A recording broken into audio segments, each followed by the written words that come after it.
All right.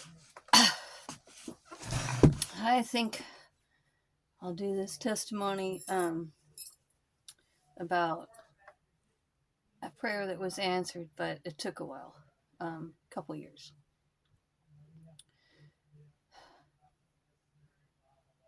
We were going to Parkview in Blue Springs, Missouri, and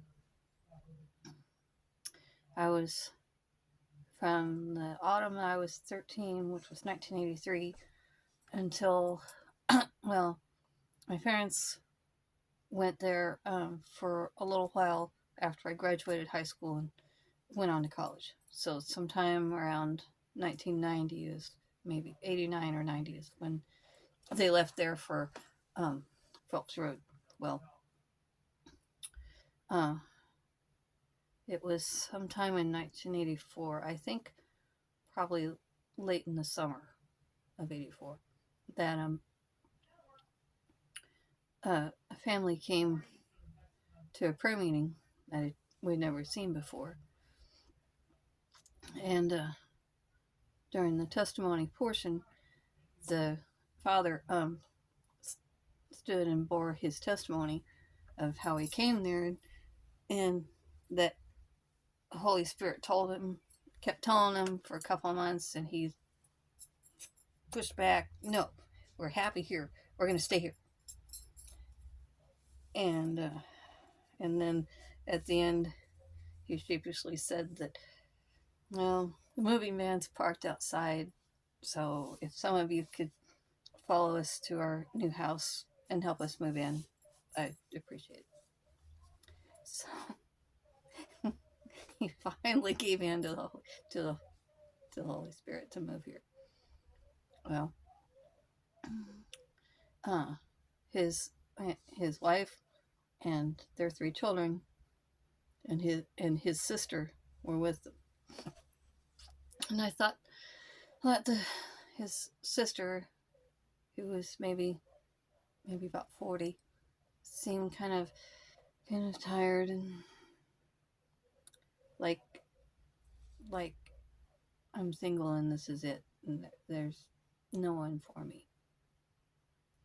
And I'm the dewy-eyed teenager. I feel bad about that, so I prayed for her. So I decided I'm going to pray for her, that she'll find someone to marry. So I prayed, but nothing really happened for about a year and a half. And then, okay, I need to give this to God. And so then when I prayed each day, well, I would include that in my prayer and then say, I pray for this, but I give it to you. So I did that for about 6 months. And then a man came to prayer meeting that I'd never seen before. And I was thinking, because he seemed like he would be well suited for this man's sister. So he asked to bear his testimony, and the one presiding said, okay. So he did, and his name was Steve, and he ended by saying, I wanted everything I own is out there in the car, so I need a job and a place to live, and I want to be baptized. So the one presiding said, okay, we'll talk to you after the service. And so I'm like, so excited for Sue. I think this might be the answer to my prayer.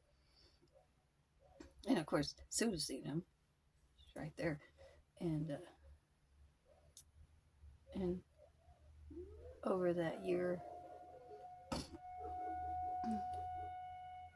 if you hear that, that's the noon siren. It's that's the quirky thing about our town, that some people will call the police station and complain if the noon siren doesn't sound. But there it is. Well, it's noon. Well, all the dogs in town bark, at least most of them, not ours, usually.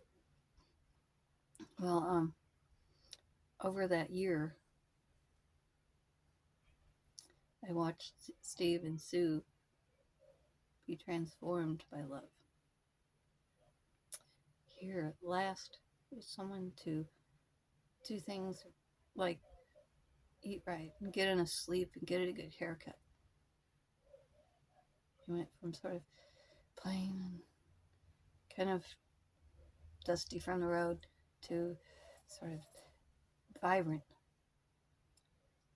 Their hair brightened and their skin, and there was a spring in their step. And within about a couple of years, they were married.